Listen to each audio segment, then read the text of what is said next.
Now, understanding how cake batters work is a must for any cook, as they're used to form many different types of pastries, from muffins and sponge cakes to scones and banana bread. Cakes are a large part of baking and pastry, so we'll need to get a good grasp on the fundamentals. Now, to begin, there are two separate components to any cake batter: dry ingredients and wet ingredients. Dry ingredients consist of flour, baking powder, baking soda, salt, and spices. Wet ingredients consist of fats such as butter or oil, eggs, milk, yogurt or sour cream, sugar, and vanilla. Now let's break down each one of these ingredients and discuss their role when baking. Flour provides structure and stability to your baked goods. Without it, they would have a difficult time holding their shape. All-purpose flour is usually a great starting point, as its protein percentage is relatively low, whereby cake flour has the lowest amount of protein and is great at producing a fine crumb. Essentially, the more protein the flour has, the more it may develop gluten, which is what we want to avoid when it comes to cakes. We explained this component in the bread module, however, here's a refresher. Baking powder is a chemical leavening agent, and essentially it fills your batter with bubbles, therefore making the cake less dense and more light and tender. A little goes a long way, so depending on the recipe, you'll want to stick to a minimum of 2 teaspoons. Baking powder is also double acting, meaning that it reacts with the acidity in your batter as well as the heat in your oven.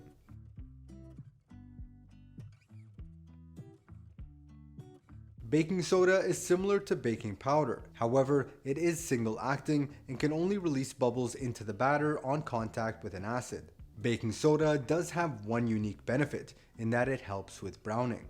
Because it is extremely alkaline, it does encourage the Maillard reaction, which is why some recipes call for it when browning meat.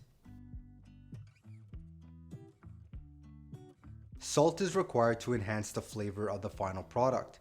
It also makes desserts taste less bitter. For anyone who dislikes dark chocolate, this is good news. The amount of salt you should use is minimal, maximum half a teaspoon depending on the recipe.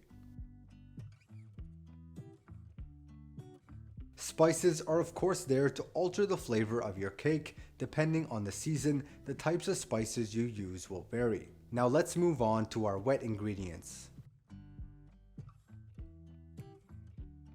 Fat acts as a tenderizer in your cake, inhibiting a strong gluten network to form and actually shortening gluten strands, which stops them from stretching and becoming elastic. This interruption from the fats provides an end product that is soft and moist rather than chewy, which you would want in a sourdough bread but not in your cake. Eggs act as a tenderizer but also helps to emulsify all the other ingredients to make for a homogeneous batter.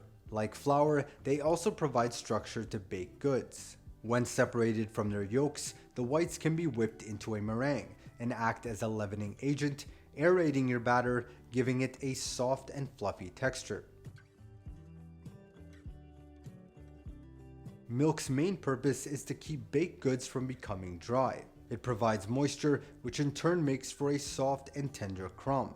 Milk also lightens and thickens out the batter, so your leavening agent can act more efficiently, more so than they would if the batter was dense. Both of these ingredients provide moisture, fat, and richness. Another element, however, is acidity, which we know by now reacts favorably with our two chemical leaveners, baking powder and baking soda. Now you may not think this is a wet ingredient, but because it's combined with butter and eggs in most recipes, many pastry chefs categorize it as such. Sugar plays a variety of roles. It aids in browning, inhibits gluten formation, makes natural leavenings such as yeast much more active, and bonds with water to lock in moisture. Vanilla of course adds a lovely flavor to your baked goods, but it also does one other important thing, which is mute the smell of the eggs. You may have eaten a muffin before that had an eggy smell to it. This is because the batter most likely didn't include vanilla. So those are the main items in both wet and dry ingredients and their role in baked goods. When baking, you'll want to measure out all your ingredients first before you start mixing. You may use volume measurements such as cups or tablespoons, or even better and more accurate is measuring by weight in grams or ounces.